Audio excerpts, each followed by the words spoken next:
Hello everyone, welcome to my YouTube channel. Friends, आपण शिकत आहोत वर्ब्सचे प्रकार आणि त्यामध्ये आज आपल्याला जो प्रकार शिकायचा आहे तो आहे इथे दाखवल्याप्रमाणे लिंकिंग व्हर्ब्स. लिंकिंग व्हर्ब्स हा एक असा प्रकार आहे की ज्याच्या नावावरूनच त्याचा बोध होतो. जो लिंक करण्याचं काम करतो, तो कशाला लिंक करतो, कशाला कनेक्ट करण्याचं काम करतो, त्याचा नेमका रोल काय आहे, तो ॲक्शन परफॉर्म करतो किंवा नाही, वाक्यात असलेली कृती रिकमेंड किंवा तो रिप्रेझेंट करतो का नाही, तर हे सगळं आता आपल्याला आजच्या आपल्या या भागामध्ये शिकायचं आहे. तर सुरुवात करूया लिंकिंग व्हर्ब्सला. या लिंकिंग व्हर्ब्सलाच आणखी एक नाव आहे. यांना कॉप्युलाज म्हणून पण ओळखलं जातं किंवा कॉप्युला व्हर्ब्स म्हणून पण ओळखलं जातं. कॉप्युला व्हर्ब्स किंवा कॉप्युलाज हे त्याची आणखी दुसरी दोन नावं आहेत. तर पाहूया आपण सुरुवातीला की त्याचा नेमका रोल काय असतो. Linking verbs connect the subject of a sentence with an adjective, noun or a descriptive phrase. पहा, लक्षात घ्या, लिंकिंग व्हर्ब्स जी असतात ती कनेक्ट करत असतात, जोडत असतात. कुणाला जोडत असतात, कोणाशी जोडत असतात, तर ती जोडत असतात वाक्यामध्ये असणाऱ्या कर्त्याला. कोणाशी जोडत असतात, तर वाक्यामध्ये आलेल्या ॲडजेक्टिव्ह म्हणजे विशेषणांशी, नाऊन म्हणजे नामांशी किंवा डिस्क्रिप्टिव्ह फ्रेज म्हणजे वर्णन करणारे वाक्यांश जे असतात किंवा 2 ते 3 शब्दांचा मिळून बनलेला जो अर्थपूर्ण समूह असतो शब्दांचा, त्यांच्याशी जोडण्याचं काम करत असतात. आता इथं आपण पाहतोय की जेव्हा वाक्यामध्ये हे व्हर्ब्स येत असतात तर त्यांचा रोल हा फक्त आणि फक्त वाक्यातल्या सब्जेक्टला वाक्याच्या इतर भागाशी, ज्याला आपण वाक्याचं प्रिडिकेट म्हणून ओळखत असतो, वाक्यामध्ये विधेय म्हणतो, त्या भागाशी जोडण्याचं काम करण्याचा रोल ही व्हर्ब्स करत असतात किंवा ही व्हर्ब्स तेच काम करत असतात.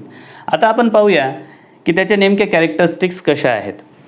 They do not indicate action in a sentence. पहिली कॅरेक्टरिस्टिक समजून घेऊयात. ती अशी आहे की they do not indicate action in a sentence. पहा, लक्षात घ्या, वाक्यामध्ये जी कृती असते, करता जो काम करत असतो, ते काम दाखवण्याचं कार्य किंवा ते काम कोणतं आहे, तो कोणती कृती करत आहे हे सांगण्याचं कार्य वाक्यातलं क्रियापद करत असतं. पण या ठिकाणी हा जो प्रकार आहे लिंकिंग व्हर्ब, हा वाक्यामध्ये कुठेही ॲक्शन इंडिकेट करत नाही. लक्षात घ्या, they do not indicate actions in a sentence. वाक्यामध्ये आलेली कुठलीही कृती दाखवण्याचं काम या प्रकारच्या व्हर्बचं नसतं. मग ते काय काम करतात, तर rather they describe a state of being or result और वन ऑफ द 5 सेन्सेस. तर त्याऐवजी ते काय काम करत असतात, तर ते स्टेट ऑफ बीइंग दाखवतात. हा वर्ड फार महत्त्वाचा आहे. ही फ्रेज जी आहे ती लक्षात घ्या. A state of being. Being म्हणजे असणे. आता जसं की आपण वर्णन करत असताना सांगत असतो की ही वस्तू अशी आहे, ती तशी आहे, म्हणजे याचा अर्थ तिची स्थिती वर्णन करत असतो. एखादी गोष्ट होत असताना आपण जसं वर्णन करत असतो, आता एखाद्या व्यक्तीबद्दल बोलत असताना पण आपण सांगतो की तो जरासा झोपाळू आहे, तो ॲक्टिव्ह आहे, तो चलाक आहे, तो हुशार आहे, he is active, he is very sensible किंवा ही इज रिस्पॉन्सिबल. किंवा आपण जसं ज्या ते स्थितीचं वर्णन करत असतो, तो ज्या स्थितीमध्ये आहे. आता उदाहरणार्थ एखादा माणूस हा थोडासा झोपेमध्ये असेल तर आपण काय म्हणतो की ही इज अ स्लीपी. तर अशा पद्धतीनं त्याच्या त्यावेळच्या स्थितीचं वर्णन करण्यासाठी, त्याची स्टेट ऑफ बीइंग म्हणजे तो ज्या स्थितीत आहे ती स्थिती सांगण्यासाठी ज्या व्हर्ब्सचा वापर केला जातो तीही व्हर्ब्स असतात.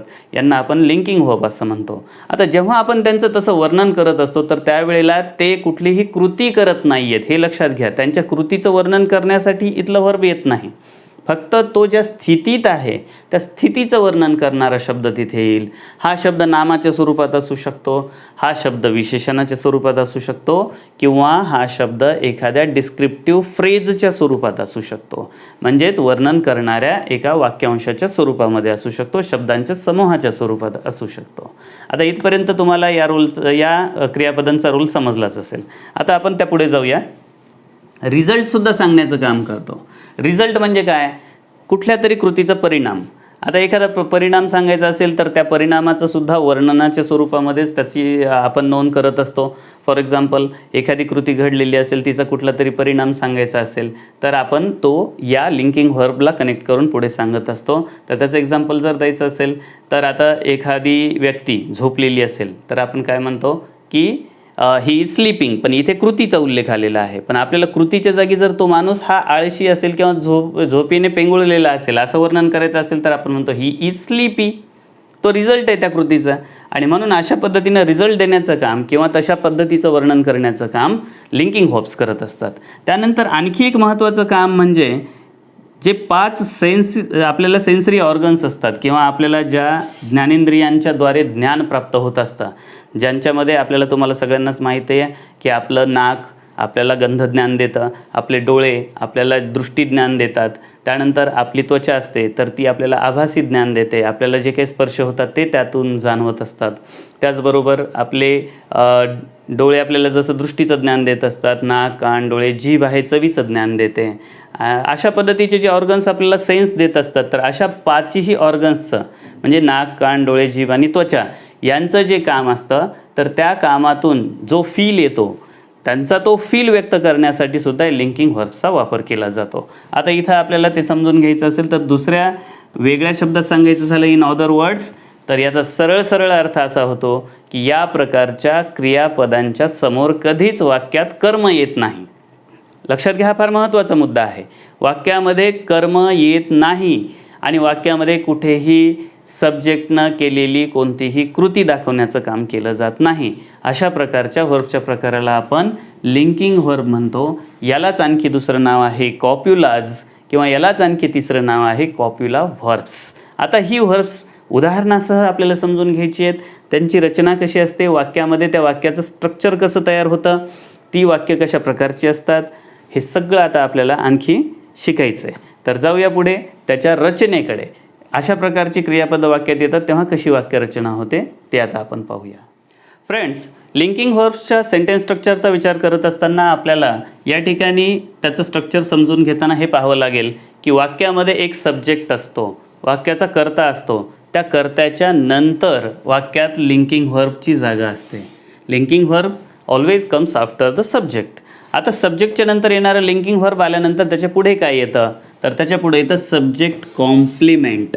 सब्जेक्ट कॉम्प्लिमेंट काय असतं, तर सब्जेक्टला अनुसरून असणारा वाक्यातला पूरक भाग ज्याला आपण म्हणतो, म्हणजे सब्जेक्टचं वर्णन करणारा तो भाग असू शकतो, वाक्यामध्ये आलेल्या सब्जेक्टचा त्याच्याशी काहीतरी संबंध असू शकतो, त्या वाक्यामध्ये असणाऱ्या सब्जेक्टचा त्याच्याशी सेन्सच्या स्वरूपातला संबंध असू शकतो. तर अशा प्रकारचं जे स्ट्रक्चर असतं ते लिंकिंग व्हर्ब वाक्यात आल्यानंतर तयार होत असतं. ते सांगायचं झालं तर subject plus linking verb plus subject complement असं सांगता येईल. आता आपण पाहूया याची एक्झाम्पल्स. एक्झाम्पलमध्ये आता आपण जे आधी पाहिलेले तेच एक्झाम्पल एकदा परत घेऊया की Rama is sleepy, Rama is sleepy. Rama हा झोपाळू आहे किंवा रामा हा झोपेच्या गुंगीत आहे. तर आता या ठिकाणी ह्या वाक्यात वर्णन करत असताना आलेला इज हा लिंकिंग व्हर्बच्या भूमिकेमध्ये आहे. आता इथं तुमच्या लक्षात येईल की हा कुठलीही कृती रिप्रेझेंट करत नाही आहे, तो स्थितीचं वर्णन करतो आहे. रामा कोणत्या स्थितीमध्ये आहे त्याचं वर्णन करतो आहे. त्याच्या पुढचं एक्झाम्पल पाहूया आपण. सेकंड एक्झाम्पल ते आहे की इट टेस्ट्स गुड. एखादा पदार्थ आपल्याला आवडला तर आपण काय म्हणतो, इट टेस्ट्स गुड, म्हणजे तो चवीला खूप चांगला आहे, हा पदार्थ चवीला चांगला आहे. हे त्या पदार्थाचं झालेलं वर्णन आहे. हा डिस्क्रिप्टिव्ह फ्रेजचा भाग आहे. पुढे जे आलेलं आहे ते ॲडजेक्टिव्ह आहे. ह्या ॲडजेक्टिव्हला आणि या सब्जेक्टला, या वाक्याचा सब्जेक्ट असलेला इट आणि या वाक्यामध्ये आलेला ॲडजेक्टिव्ह गुड, या दोन्हीला कनेक्ट करण्याचं काम, लिंक करण्याचं काम हा टेस्ट्स हा शब्द करतोय. म्हणून लक्षात ठेवायचं की इथं आलेलं टेस्ट्स हे लिंकिंग व्हर्ब प्रकारचं व्हर्ब आहे. हे कुठली ॲक्शन रिप्रेझेंट करत नाही आहे, तर हे it represents the state of being. त्यानंतरचं तिसरं एक्झाम्पल पाहूया आपण की आईस फील्स कोल्ड. आईस म्हणजे बर्फ, फील्स म्हणजे वाटतो, स्पर्श जाणवतो. कसा जाणवतो, तर तो थंड जाणवतो. या ठिकाणी आलेलं कोल्ड हे ॲडजेक्टिव्ह आहे, आईस हा सब्जेक्ट आहे आणि या दोन्हींना कनेक्ट करण्याचं काम, लिंक करण्याचं काम ही लिंकिंग व्हर्ब फील्स करत आहे. म्हणून या ठिकाणी फील्स म्हणजे वाटतं, हा जो भाग आहे हा लिंकिंग व्हर्ब आहे. हा कुठली ॲक्शन रिप्रेझेंट करत नाही आहे, तो स्टेट ऑफ बीइंग रिप्रेझेंट करतो आहे. त्यानंतरचं पुढचं एक्झाम्पलसुद्धा तसंच आहे. इथंसुद्धा आपण इट हा सब्जेक्ट घेतलेला आहे. It seems easy. सीम म्हणजे वाटणे आता वाटणं ही सुद्धा आभासाशी संबंधित कृती आहे. आपल्याला जे भासतं, आपल्याला जे जाणवतं, आपण ते वाटणे या शब्दातून व्यक्त करत असतो. आपण काय म्हणतो, मला हे थोडं सोपं वाटतं, मला अवघड वाटतं, मला एखादी गोष्ट थोडी कठीण वाटते. तर वाटण्याची जी ही प्रक्रिया आहे किंवा वाटणं आहे हे कशाशी संबंधित आहे, तर ते काम कसं आहे त्याचं वर्णन आहे. म्हणजे इझी हा डिस्क्रिप्टिव्ह वर्ड आहे, यालाच आपण अदर वर्ड्समध्ये म्हणू शकतो इट्स अन ॲडजेक्टिव्ह. या ॲडजेक्टिव्हला इट या कर्त्याशी जोडण्याचं, लिंक करण्याचं काम सिम्स हे क्रियापद करतं. म्हणून हे या ठिकाणी लिंकिंग व्हर्ब होईल. तुम्हाला आता या ठिकाणी लिंकिंग व्हर्बची भूमिका स्पष्टपणे समजलेलीच असेल अशी आशा करतो, कारण तुम्हाला लक्षात आलं असेल की या प्रकारचं व्हर्ब हे वाक्यात कुठेही कृती करताना दिसत नाही, ते कुठल्याही कृतीला रिप्रेझेंट करताना दिसत नाही. तर त्याऐवजी ते जी स्थिती असेल किंवा जे वर्णन असेल त्या वर्णनाला वाक्यातल्या कर्त्याशी जोडण्याचं सोपं काम करत असतं. आता आपण त्याच्या पुढे जाऊन अजून पाहूया यांची एक्झाम्पल्स कोणकोणती आहेत, नेमके कोणकोणते शब्द हे वाक्यामध्ये लिंकिंग व्हर्ब म्हणून काम करतात. तर त्याची उदाहरणं पाहिल्यानंतर तुम्हाला हा भाग आणखी चांगल्यापैकी समजेल. बघूयात आपण आणखी दुसरी कोणकोणती लिंकिंग व्हर्ब्स इंग्रजी भाषेमध्ये वापरली जातात. तर इथे तुम्ही पाहू शकता, स्क्रीनवर तुम्हाला दिसत असेल, बोर्डवरती पहा, ॲपियर. ॲपियर म्हणजे एखाद्याचं वर्णन करायचं असेल, त्याची दृश्य स्वरूपातली माहिती द्यायची असेल तर तिथं वापरलं जातं. लुक म्हणजे एखादी गोष्ट जेव्हा आपण बघतो तर ती कशी दिसते, हे सुद्धा ॲपियरन्सशी संबंधितच उदाहरण आहे. त्याच्यानंतर सिम म्हणजे वाटणे, आताच आपण त्याचं एक्झाम्पलवरती पाहिलेलं आहे. त्याचबरोबर इंडिकेट म्हणजे एखादी गोष्ट जर एखादी इशारा करत असेल, एखादी गोष्ट एखाद्या गोष्टीकडं जर निर्देश करत असेल तर त्यासाठी वापरलं जाणारं लिंकिंग व्हर्ब आहे इंडिकेट. ग्रो म्हणजे वाढणे, एखादी गोष्ट वाढत असेल, तिच्या वाढीचं वर्णन करायचं असेल तर आपण त्या ठिकाणी लिंकिंग व्हर्ब ग्रो हे वापरतो. त्यानंतर एखादी कृती दाखवत असताना आपण गोचा वापर करत असतो, तर हे सुद्धा या ठिकाणी लिंकिंग व्हर्ब म्हणून वापरलं जातं. स्टे म्हणजे राहणे, असणे, त्या स्थितीत थांबणे, तर त्या स्थितीसाठी स्टे हे लिंकिंग व्हर्ब वापरलं जातं. रिमेन म्हणजे शिल्लक राहणे. त्यानंतर टेस्ट, जे एक्झाम्पल इथं पाहिलं आपण, इट टेस्ट गुड, किंवा आपण असं म्हणू शकतो की आईस्क्रीम टेस्ट स्वीट. तर अशा पद्धतीनं टेस्ट हे व्हर्बसुद्धा आपल्या 5 सेन्सरी ऑर्गन्सनं जे सेन्सेस आपल्याला दर्शवून दिलेली आहेत किंवा जी सेन्सेस आपल्याला भासवून दिलेली आहेत तर त्याचं वर्णन करण्यासाठी वापरलं जातं. फील म्हणजे एखादी गोष्ट फील करणे किंवा तिची अनुभूती घेणे, अनुभव घेणे. स्मेल म्हणजे गंध घेणे किंवा वास घेणे. त्याचबरोबर साऊंड म्हणजे वाटणे किंवा साऊंड म्हणजे ऐकू येणे या अर्थाने सुद्धा वापरलं जातं. फॉल मीन्स पडणे. त्याचबरोबर गेट, गेटचे वापर वेगवेगळे आहेत. गेट म्हणजे मिळवणे पण होतं, आणि गेट म्हणजे एखादी कृती करत असताना आपण म्हणतो ना लेट्स गेट स्टार्टेड, तर तशा पद्धतीने सुद्धा गेटचा वापर होत असतो. हे सुद्धा लिंकिंग व्हर्बमध्येच मोडतं. त्यानंतर कम, बिकम. बिकम म्हणजे कम म्हणजे माहिती आहे तुम्हाला, येणे किंवा एखादी गोष्ट तयार होऊन येणे या अर्थाने सुद्धा वापरलं जातं. बिकम, बिकम म्हणजे बनणे, तर हा सुद्धा लिंकिंग व्हर्बचाच प्रकार आहे. ॲक्ट अभिनय करणे किंवा एखादी गोष्ट करून दाखवणे. आता त्यानंतर इज, वॉज, विल बी अशा प्रकारची क्रियापदे इथं उदाहरण म्हणून दिलेली आहेत. हे पण लिंकिंग व्हर्ब्स आहेत. पण या अगोदर तुम्हाला आठवत असेल तर इज, वॉज किंवा am, is, are, was, were, shall be, will be हे सगळे टू बीची क्रियापद आहेत. आपण या अगोदर जो मॉडल ऑक्झिलरी हा भाग शिकलेलो आहोत तर तिथे आपण हा पार्ट डिटेलमध्ये पाहिलेला आहे. ज्यांना कुणाला त्याची माहिती हवी असेल तर त्यांनी या अगोदरचा व्हिडिओसुद्धा पाहिला पाहिजे. आता सांगतो तुम्हाला की यांचासुद्धा रोल लिंकिंग व्हर्ब म्हणून केला जातो. तिथं आपण जो शिकलेलो आहोत मॉडल ऑक्झिलरीमध्ये मुख्य क्रियापदाला मदत करण्यासाठी ॲमिजारचा वापर केला जातो, किंवा आपण जी आत्ता पाहतोय या टू बीच्या क्रियापदांचा वापर केला जातो. पण जेव्हा लिंकिंग व्हर्ब म्हणून ती वाक्यात येत असतात, इथं आणि तिथं थोडासा फरक आहे, तो समजून घ्यावा लागेल. त्या ठिकाणी वाक्यामध्ये कर्ता काहीतरी कृती करतोय आणि त्या कृतीचा अर्थ अधिक स्पष्ट व्हावा यासाठी तिथे हे ॲमिजार, वाजवेअर मदत करत असतात. पण या ठिकाणी त्यांचा रोल तसा नाही आहे. या ठिकाणी ते फक्त त्या स्थितीचं वर्णन करणाऱ्या शब्दांना सब्जेक्टशी जोडण्याचं काम करण्यासाठी आलेले आहेत. म्हणजे लक्षात घ्या की जर दिलेल्या वाक्यामध्ये आय एम स्लीपिंग असं आलेलं असेल तर त्या ठिकाणी कर्ता झोपण्याची कृती करत आहे हे स्पष्ट होतं. पण जेव्हा मी म्हणेल की आय ॲम स्लीपी तर हे माझ्या कृतीचं वर्णन नाही आहे, माझ्या स्थितीचं वर्णन आहे. तर स्थिती आणि कृतीमधला हा फरक जर तुम्ही मायनरचा लक्षात घेतला, छोटासा फरक जर समजून घेतला नीट, तर तुम्हाला आजचा हा लिंकिंग व्हर्ब आणि काल शिकलेला ऑक्झिलरी व्हर्ब हे दोन्ही पार्ट क्लिअर होतील.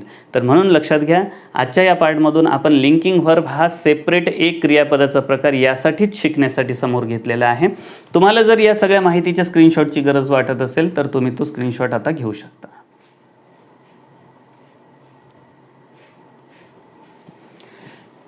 ठीक आहे, तर मित्रांनो, आजच्या आपल्या भागामधून मी तुम्हाला लिंकिंग वर्कच्या संदर्भातून बरीचशी माहिती देण्याचा प्रयत्न केलेला आहे. आय होप की तुम्हाला ही माहिती युजफुल ठरेल. तुम्ही सगळेजण शिकण्यामध्ये निरंतर जोडलेले राहा. यासाठी तुम्हाला सगळ्यांना मी हे व्हिडिओज पाठवत आहे, ही लिंक पाठवत आहे. ह्या लिंक अधिकाधिक जणांपर्यंत शेअर करण्याचं काम करा. तुम्हाला जे काही वाटतं व्हिडिओच्या संदर्भाने तुमच्या काय प्रतिक्रिया असतील तर त्या कमेंट करायला विसरू नका. आपलं चॅनल सबस्क्राईब केलेलं नसेल तर सबस्क्राईबसुद्धा करायला विसरू नका. बेल आयकॉन प्रेस करा जेणेकरून तुम्हाला पुढच्या व्हिडिओची नोटिफिकेशन्स मिळत जातील. तर मग आज इथेच थांबूया. Thanks to all. Thanks for watching my videos.